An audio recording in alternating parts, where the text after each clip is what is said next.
Check, check, check, check, check. I think we are live. I think we're live. Just give me a notification in the chat if you can hear and see me. I would greatly appreciate that. What's up, Art? How are you? I appreciate you always hopping in here. So we are continuing our series called Publicly Confessing My Sins, but I just want to make sure that you guys hear me before I continue speaking on here. But yesterday we covered anger and violence that I used to struggle with before Christ. Prior to that, on Monday, we covered my drug use and selling drugs as well. And today we are on adultery, fornication, and PORN. Can't say that word because thank you so much for letting me know you could hear me. I can't say that word because then YouTube just demonetizes and deplatforms the video. So anyway, guys, if this is your first time tuning in, as I said, we are doing a series where I'm just publicly confessing my sins. And many Christians out there struggle with or have struggled with some of these sins in the past, and you may struggle with some of them right now. And I just wanted to create a space where transparency is welcome. And I feel that especially on Christian YouTube, we look at people who are sinning from this like moral high ground of we are so much better than them. And yes, we are to hate sin, but we sometimes forget how flawed we really are. And me, I can only speak for myself, but I am a pretty flawed person. And I also wanted to do these talks just to show people like how messed up my past really is, because I know there's some people out there who may think like I used to think that you have to get right before you get to God, right? And I didn't understand the grace that comes through salvation in Christ. I didn't understand that this is a free gift given to us by God.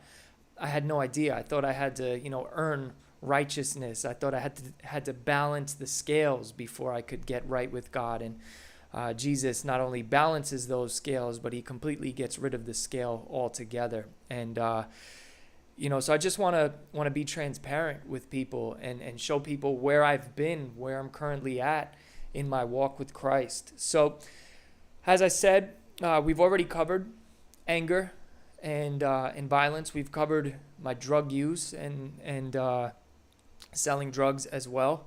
And today we're gonna essentially cover lust, right? Because all of these, fornication, adultery, and PORN, they all fall under the category of lust, right? And I want to bring up some scripture before we move any further, and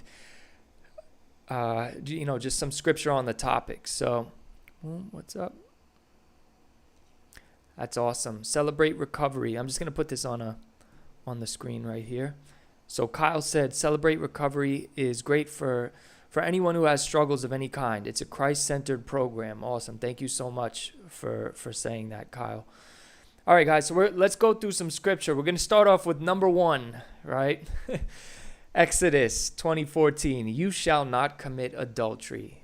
So pure transparency, I have committed adultery in the past. I'm in my first marriage, but what I mean by I've committed adultery is in my past I have slept with somebody who is married. So, there's no way around this. I'll get into that story and my other complete mess ups in life in a little bit. But couldn't say it more clearly. And then here comes Jesus, slapping you even harder. You have heard it said, you shall not commit adultery. But I say to you that everyone who looks at a woman with lustful intent has already committed adultery with her in his heart.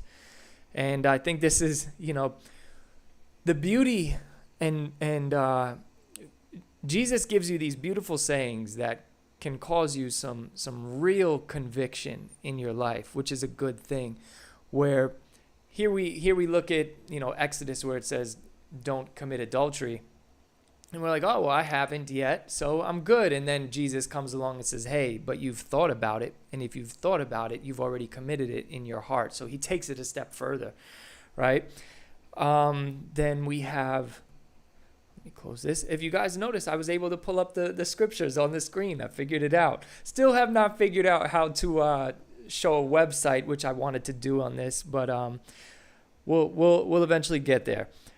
Then we have 1 Corinthians 6:18. Flee from sexual immorality. Every other sin a person commits is outside of the body, but the sexually immoral person sins against his own body. And I'd take that a step further. When you sin with somebody else, you're sinning against your own body and somebody else's body at the same time. So it's not to add to scripture or anything, but I think pretty deeply into this. Jesus, the Jesus convincing backhand. Yeah, that's facts. All right. Then we have Hebrews 13:4. Let marriage be held in honor among all, and let the marriage bed be undefiled, for God will judge the sexually immoral and adulterous. I think this is so powerful, especially for today. Let marriage be held in honor among all, because society today does not hold marriage to a high standard. We've all heard it said before, oh, why would I get married? It's just a piece of paper. Nobody takes marriage, what's the word I'm looking for? Nobody takes it seriously anymore. They treat it as just something that you do. And it's because it's been diluted and watered down over time. This, from the beginning, Adam and Eve, I know they didn't go through a whole marriage course and had to read Love and Respect and, didn't have a minister marry them together. But, that was essentially the first marriage ever in existence. So this has been from the beginning of time that this is how we're supposed to live. It's something before God. It's not just a piece of paper. It's holy.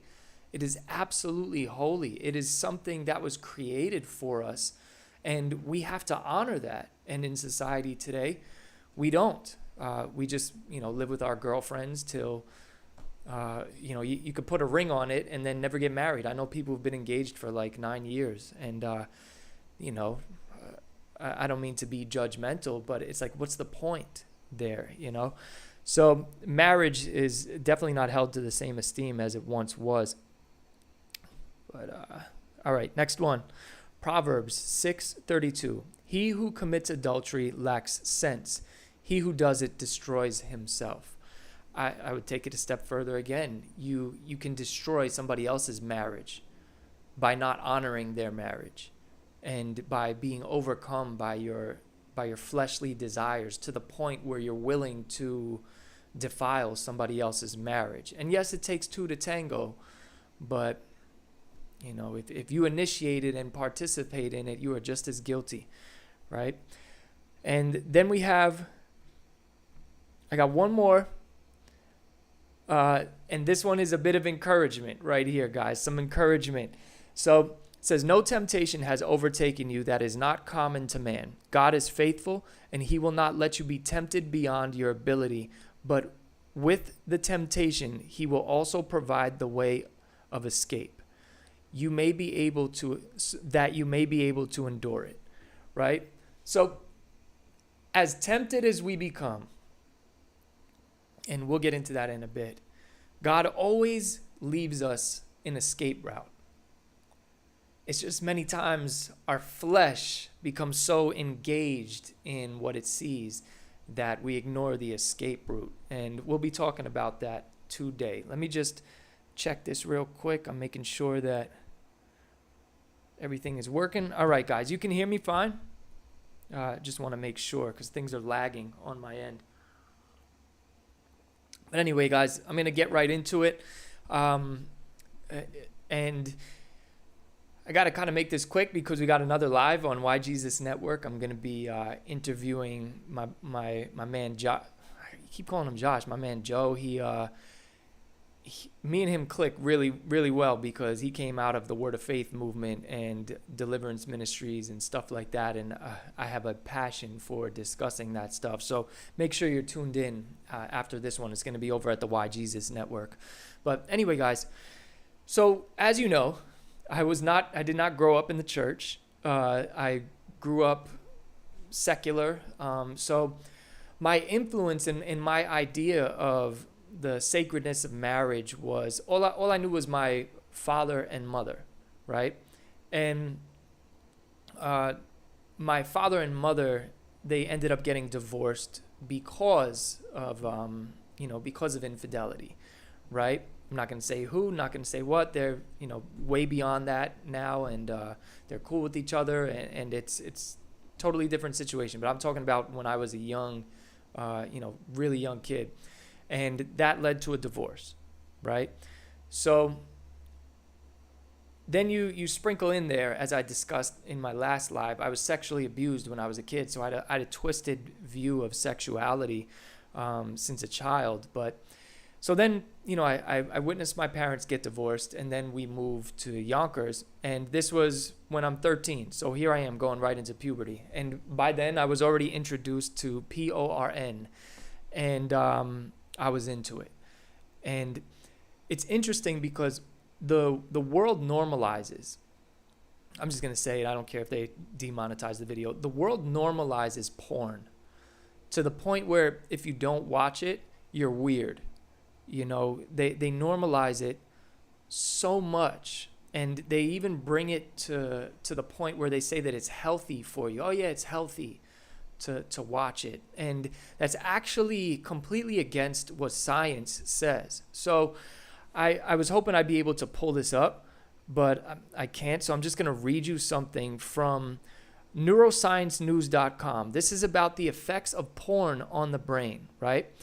So to try to explain these side effects, to try to explain these effects, some scientists have drawn parallels between porn consumption. I cannot read, man. This is crazy. To try to explain these effects, some scientists have drawn parallels between porn consumption and substance abuse. Through evolutionary design, the brain is wired to respond to sexual stimulation with surges of dopamine. This neurotransmitter, most often associated with reward anticipation, also acts to program memories and information into the brain. This adaptation, I can't read. This adaptation means that when the body requires something like food or sex, the brain remembers where to return to experience the same pleasure. Instead of turning to a romantic partner for sexual gratification or fulfillment, habituated porn users instinctively reach to their phones and laptops when desire comes calling. Furthermore, unnaturally strong explosions of reward and pleasure evoke unnaturally strong degrees of habituation in the brain, meaning the more you do it, the more addicted to it you become, right? Psychiatrist Norman, is going to screw this name up, Doge, explains, pornography satisfies every one of the prerequisites for neuroplastic change. When pornographers boast that they are pushing the envelope by introducing new, harder themes, what they don't say is that they must because their consumers are building up a tolerance to the content. And I wanted to read that because my experience with porn was that it starts as one thing, and then here I am using it over, 7th grade. I would say I was introduced to it. So 7th grade, how old are we in 7th grade? I don't know, like 10 maybe, right? 20, 30. Yeah, so it's decades of use. And when I used it, it progressively got worse. I started watching more intense, more crazy things because the initial things don't satisfy you. They don't satisfy those dopamine receptors. And then you get, you talk about it with your friends. I don't know if you guys are like this. By the way, trigger warning. If any of this stuff triggers you into thinking about doing this, then you might want to tune out, because we're going to be discussing this stuff, right? And I'm hoping that in discussing it, I can let you in on some of the practical tools that I used to kind of escape my addiction to this stuff. So, 10 years, 20 years of doing this, the same stuff doesn't get you as excited as it once did. So now you're into more weird stuff. And anybody who has watched porn for any extended amount of time, they can lie to you all they want, but they're going to end up down some rabbit holes, and you're like, what the heck? How am I even here, right? And this affects how you look at people, period. This affected how I looked at women in my life. If you look at my track record of women, many of them I dated looked like porn stars, because that is what my brain was wired to think was beautiful, right? That's what they looked like. Not only did I go for women who looked like porn stars, but I actually dated women who were in it, who did it, and then they got me into doing it as well. So it's a whole monster. People think, when I tell people how bad porn is, they look at me like I'm crazy, but it is purely evil, and it goes beyond just what it does to your brain. If you guys don't know the industry, pornography is right next door to and participates in human trafficking. If you look at all the drama that's gone on with Pornhub lately, where they had to get their Instagram removed, they're being sued, they took down millions of videos, credit card companies stopped working with them. Why? Because they are connected to human trafficking. There's literal underage things ending up on their site because people are just allowed to upload whatever they want, and there's nobody checking to see where this come from. So there's people being sexually abused on that site and just being played, right? So it goes beyond what it just does to your brain. Whenever you watch it and whenever you participate in watching it, or as I was participating in doing it as well, right? So here I am helping something that is connected to human trafficking and connected to abusing minors, while at the same time I am somebody who was abused as a minor. So on the surface, you think it's just this thing that gives you pleasure, but it is disgusting beyond measure, right? So I just wanted to discuss how disgusting it is, and really dive into it a little bit, just in case you're somebody who justifies watching it just because maybe you're not having sex. This is what I did, right? So when I became a Christian, I was still watching porn, right? Still watching it. And because I was really trying not to have sex outside of marriage, once I decided, hey, I'm going to try to do this, I'm really going to try to do this correctly, I would convince myself that I could watch porn if I'm not having sex with people, right? Like if I just watch porn, not have sex with people, I'm doing better. And I tricked myself into thinking that this was good. Little did I know, one, that's a sin in and of itself, right? But two, I'm hardwiring my brain to not be able to have a healthy relationship with women. And it's so deceptive, and society makes it, we live in a society right now where sex is the new religion. It goes beyond just porn being accepted. Sex is the new religion. And so yeah, I had to go on a little tangent of how bad it is. So I'm going to come back to the subject of porn and how I was able to, kind of kick the habit of it. But it traveled with me into my Christian walk, and it traveled with me for a long time. And I know that there's a lot of Christians out there who, you know that it's wrong, you know that you shouldn't be doing it, and you just end up doing it anyway. And it can come from triggers that we'll be discussing in a little bit, right? So let's get to the subject of adultery, right? So I lived in sexual immorality my whole entire life, right? But I told myself that I would never sleep with a married person. There was just as immoral as I was, there were certain quote unquote lines I wouldn't cross. But then you end up crossing them anyway, right? And I'm not talking about this to, I'm not proud of this at all. But this happened twice, where I slept with somebody who was married. The first time that it happened, I actually didn't know the person was married. So this is while I'm not a Christian, by the way, guys. I'm talking about I did this long before I accepted Christ as my Lord and Savior. So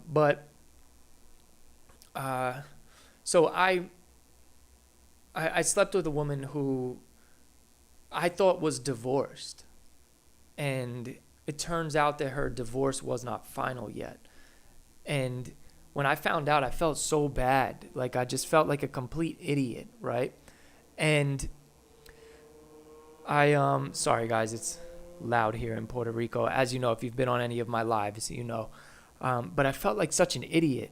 And it was interesting because I never really had having sex outside of marriage. I was never convicted of it before. I thought it was normal. I'm growing up in an environment where the more quote unquote bodies you have, meaning the more people you sleep with, the more of a man you are. That's what I thought, right? I don't know if you guys can hear, but now there's an airplane going by. It's like literally like the planes fly right by my window, right? So the second time that I did it, I knew she was married. And side note too, as we discussed in the other two videos, I was also on steroids, right? And steroids, it brings your testosterone levels, well, your unnatural testosterone. It completely kills your regular testosterone, but it brings your synthetic testosterone levels at ridiculous levels, like super high. So your sex drive is on another level, right? So here I am already sexually immoral, and then I add that into my system, and now I have like uncontrollable desires to do things, and I just fed right into them. So I slept with a woman that I knew was married, and I didn't use protection. So later on, a couple months later, this woman ends up being pregnant. And here, her and I are freaking out, thinking that it might be mine. And I'm like, what have I got myself into? Here I am, I'm a secular person. This is why God gives these guidelines, right? For many spiritual reasons, but just in a practical sense. Think about if everybody just adhered to the command, do not commit adultery, and you just stayed faithful to your husband or to your wife for your entire life. If everybody did that, there would be a lot less problems in society. A whole lot less. People would be much happier if they just lived by those rules. And here I am breaking those rules and feeling the effects of it on my life. My anxiety was through the roof. Ended up that the baby was not mine. It was her and her husband. They ended up getting divorced later on as well. I felt so horrible. Felt absolutely horrible about this stuff. And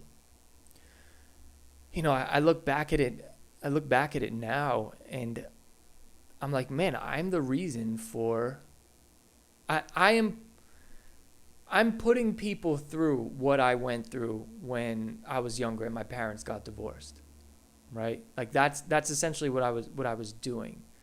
So it's a lot of guilt that comes with that, and the guilt didn't really hit me. I was only upset because I thought that, oh man, I might get caught, right? That's why I was upset. But the guilt didn't really hit me until I was a Christian. And I was like, man, that's when all of this, it's this wave of guilt and freedom at the same time, because I knew I was justified, but I also realized how much I needed a savior and how there was no way I was going to balance these scales because of how horrible of a person that I was. But Now, what I'm about to say is no excuse for anything that I've done, right? But I watched porn in where these people would act as if they were committing adultery, right? Where the dude on the side would come by when the husband is gone. And so these were scenarios that were in my head. And when you have these scenarios in your head long enough, you eventually want to act them out. And that's what I did. Guys, I think a lot of problems in society can be traced back to porn, to people's desire to watch porn. This is, man, sexual immorality. I understand why it is of the highest importance to God of keeping yourself sexually pure, because so much guilt, so much shame, so much pain, so much hurt, so much regret comes from participating in sexual immorality. And sometimes you don't feel it until much later in life. In the moment you think everything is cool, but then much later in life you start to regret these things. And I know people who go their whole entire life, they can never commit to anyone. They just go from sexual partner to sexual partner to sexual partner to sexual partner, and they never commit. And some people on the outside looking in are like, wow, that person's got the life. They have all this freedom. They have this, they have that. But you're a being that is created to be in relationship, and you're not creating any relationships. You're just feeding your flesh over and over and over and over again. And it's satisfying in the moment, but it leads to a very empty life long term. Now that I'm married, I look back at all of the nonsense that I did sexually, and I'm like, I wish I could wipe it out of my memory. I wish that I never experienced any of that stuff. And I know, if we look at it philosophically and everything, that stuff that I did and went through turns you into the person that you are today and everything. But I tell you what, I would be probably better off if I could get rid of all of that stuff. If I could have went, 2 decades of just not watching porn instead of watching it, I'd probably be better off right now than I am. And I'm in a happy, loving, incredible relationship.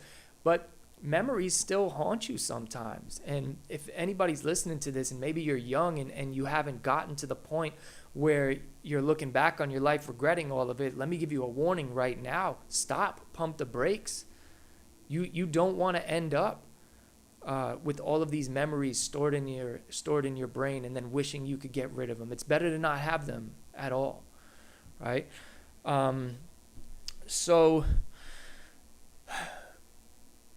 sexual immorality is just, it's something that there was a sermon that I watched, and I forget who the pastor was, but he's like, lust is something that you as a man, you may never get rid of. It's just something you're going to have to learn to deal with. Us men, we love with our eyes. It's just, I don't know why that is. Probably because we watched so much porn in the past, and now our brains are hardwired to get excited over what we see, But with that being said, if you're struggling with, maybe watching porn or lusting after women or anything, you have to start taking practical steps in order to get rid of it, You'll have people tell you, oh, just go to a deliverance ministry and they'll remove the demon of lust and, all that stuff. Yeah, okay, try it. See what happens. I don't suggest trying it, but whatever, go try it. But if you go do that and you go, and, all of that stuff that happens, and then you just go back on your phone and you're scrolling through Instagram and you see a half-naked woman, and now all of a sudden you're triggered again. You did not do this right here, right? Boom. He always provides the way of escape that you may be able to endure. Look, if God is providing you ways to escape, but you have the triggers right on your phone, you're scrolling through Instagram, and you're like, oh, what's the harm in just looking? That stuff triggers your brain, especially if you've watched porn or lusted for a really long time, a long period of your life. If you just see something, it can trigger it. And I'm speaking from experience, right? So what I had to do when I was like, no, I got to kick this habit. I have to get rid of it, right? There are programs that you can get that will block the stuff, but I didn't use any of them, right? I just made a diligent effort to make my life in a way where I had the least amount of triggers possible, right?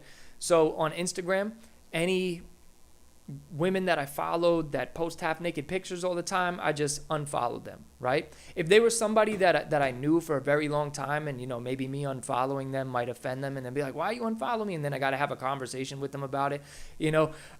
I just mute those people, so I don't see them. I mute their stories, and I mute their feeds, right?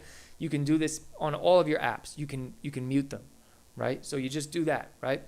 Another thing that you have to do is spend less time alone, okay? I noticed that when I was really struggling with this, I'd be totally fine if I was spending time with my friends, my family and stuff.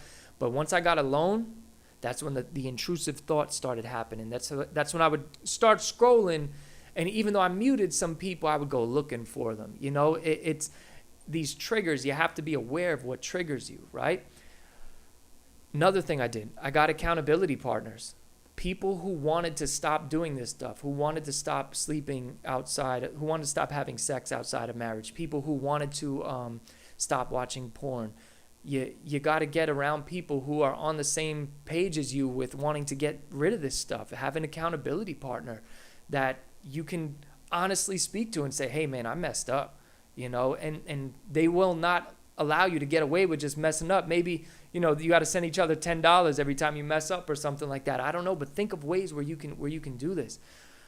If you're somebody who gets triggered easily, right, you have to find ways to avoid putting yourself in situations where you're going to see things that trigger you. Now, what you'll notice is you might have to go cold turkey right off the bat. And then once you starve your flesh, Paul says, mortify it. Once you mortify the flesh and you stop feeding it all the time, your brain starts to change. I realized that once I stopped feeding the monster died, right? I stopped feeding it all of the triggers, and then it died. Now, that doesn't mean that you go back into engulfing yourself in like, oh man, I'm good now. So now I can look at this. I can see that. I could talk. No. Nope. You still want to be on guard, right? But you got to be aware. Awareness is key. That's the number one thing. So if you have triggers in your life, you gotta separate yourself from those triggers, right? And that was another thing I was gonna say. I was following a fitness. I'll show you guys what. ForeknownWorld.com. By the way, this is his shirt, right? Says I was following fitness pages, and over time, my feed was loaded with fitness girls. Had to unfollow all of that. See, we can trick ourselves into thinking that, oh man, I'm not watching porn. This is just a fitness page. I'm trying to get fitness advice. Look, if it triggers you, it triggers you. You gotta know what triggers you, right? So pay attention to it. And really, if you dig into all of the evil stuff that goes on in the industry, it helps you not want to participate, right? Like it really helps you not want to participate, because I remember when I started learning about the stuff that they did, and then I ended up, backsliding or messing up, I would feel twice as bad, because not only now was I feeling bad because, I'm slipping in my walk, but I'm feeling twice as bad because I'm slipping in my walk and supporting people who are affiliated with human trafficking. It's like I felt extra bad, right? And don't think that like OnlyFans is a loophole, because there are women getting pimped on OnlyFans, right? They have OnlyFans managers that are abusing them and forcing them to do this stuff. So don't think that this is like, women empowerment and them being able to do it. There's a lot of them getting pimped, all right? So with that being said, guys, this is something that was really big in my life, really big. Even when I became a Christian, it followed me into my Christian walk, and I still make sure that I'm on guard today, right? This is not something that I play around with. It's not something that I want to backslide into, all right? So Get to the point where you stay on guard. There are certain sins that you're going to have to be on guard with more than others, right? For me, anger, that was something I had to be on guard for a long time, and now it's really it's not as difficult anymore. Lust, that's something I got to make sure I'm on guard with, because now if I slip up, I'm not only messing up for me, I'm messing up in my marriage. So now I'm married. So it's a million more times important to respect my body, but respect my marriage with my wife. I look at porn and lusting after other women, even if you do that, even if you don't like fully do it, I look at that as adultery, period. Right? If I look at another woman with lust, I look at it like I already cheated. And I will never, ever, ever, ever, God willing, never want to put anybody through what I went through when I was a kid, as far as marriages falling apart because of lust. Now, if you have, I don't know, there might be somebody listening to this, or maybe you're on here now. Maybe that's happened to you, and that, look, I'm not saying all of this stuff to make you feel guilty. I'm just saying it to show you that, look, me too, man. Me too. I've been through it, gone through it, and there is an escape, Dig into the Word. Work on your relationship with Christ. The closer you get in your relationship with Christ, the easier all of this stuff gets. Because now you not only want to respect your own body, now you not only want to respect you and your marriage, but you want to respect your relationship with Christ. And that comes first above all, and everything else falls underneath it. So with that being said, guys, I hope you got some value out of what we were discussing. I'll open it up for questions right now. If you guys have any questions, well, we could do this for about 10 minutes, and then I'm going to get off and go do the live on Why Jesus. So again, I just want to be clear that, in discussing this stuff, I'm not trying to make it as like, yeah, it's okay, we talk about this stuff, it's okay, but no, this is some serious stuff that we're talking about here. And the only reason that I'm bringing this up is because I want you guys to know that you are not alone in this fight, right? So, all right, let me see if there's any questions here. Sorry, guys, I wasn't really paying attention to the chat because I was, so Daniela says, you are also sexually, energetically connected to everyone else who got off to it. Literally insanity. Yeah, that is pretty weird. That's an interesting thought.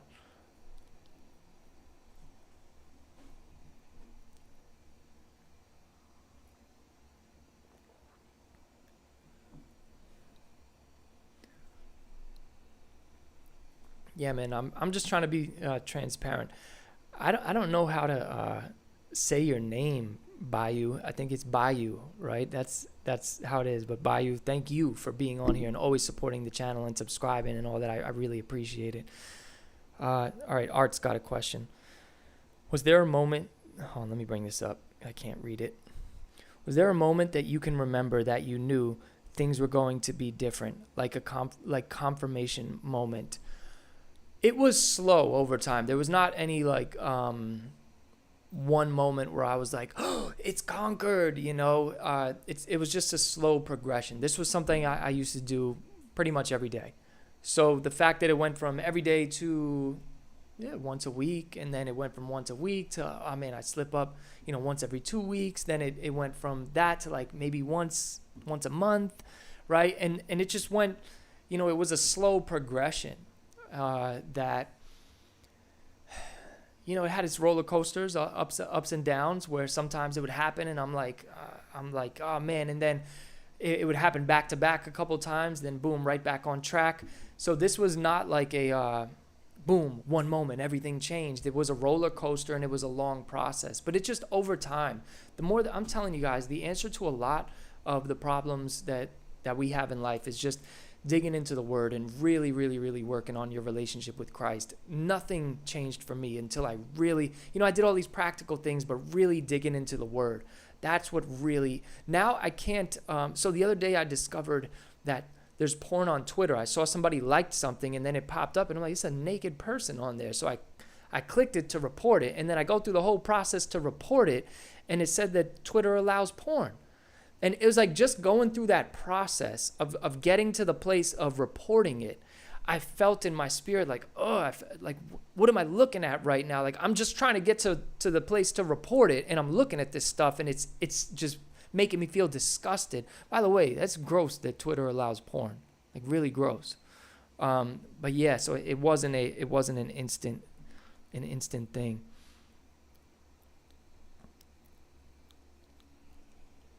Oh, it's Bo. Well, that's much easier than Bayou.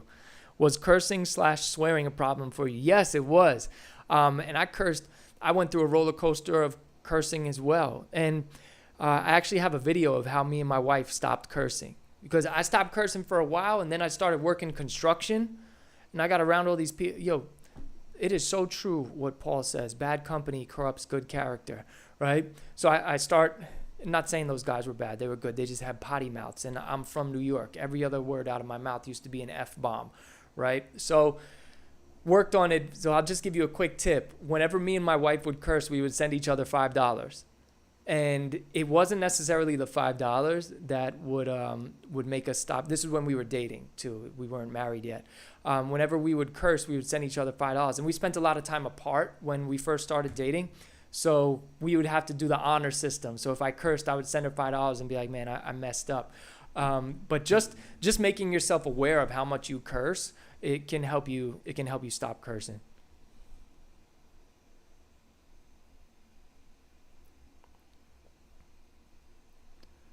All right.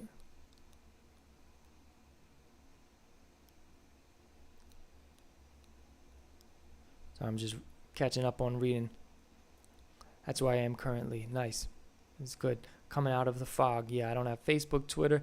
Art, that's awesome that you know what triggers you and how to stay away from it and that's beautiful.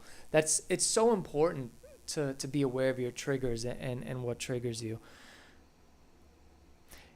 Yeah, Biggs, if you just type in John Clash cursing in YouTube, you might be able to find the video. It's pretty funny. Covenant eyes can prevent most, not all of the slimy stuff, even in certain apps. Yeah, it's crazy the way porn is infiltrating everything, man. Really crazy. But anyway, guys, I'm going to sign out so I can prepare for the live that we're going to be doing over at the Why Jesus Network. And we're going to be interviewing my guy Joe. It's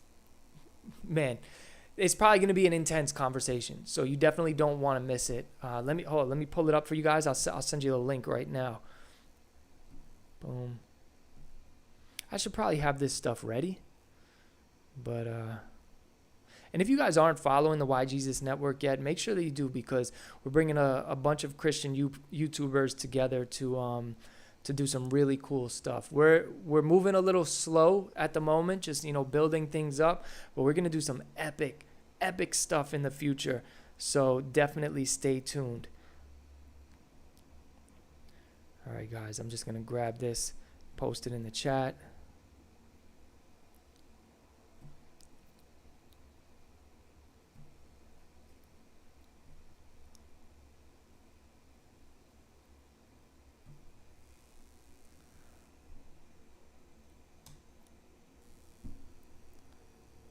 All right. So I just posted it in the chat. Thank you guys so much for being on here. I truly, truly appreciate you.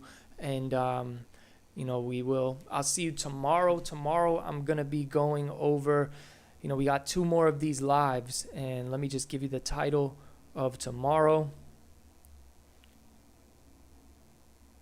Come on, phone. You can do it.